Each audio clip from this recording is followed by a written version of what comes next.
Ang buhay ay puno ng mga pagsubok at hamon, katulad ng mga unos at bagyo na dumarating sa ating landas. Sa kabila ng mga pagsubok na ito, mahalaga ang ating pananaw.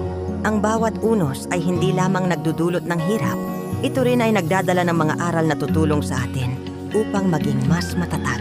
Pagkatapos ng bawat bagyo, may mga pagkakataon tayong muling bumangon at magsimula. Ang mga sugat na dulot ng unos ay nagiging simbolo ng ating lakas at katatagan. Sa bawat pag-ulan, may pag-asa na muling sumisikat ang araw. Ang mga pagsubok ay nagbibigay sa atin ng pagkakataon na lumago, matuto, at maging mas mabuting tao. Kaya't sa mga panahong tayo ay nahihirapan, alalahanin natin na ang pag-asa ay laging naroroon. Ang bawat unos ay may hangganan at sa dulo nito may bagong simula na naghihintay. Ipagpatuloy ang laban dahil sa bawat hakbang, nagiging mas malapit tayo sa ating mga pangarap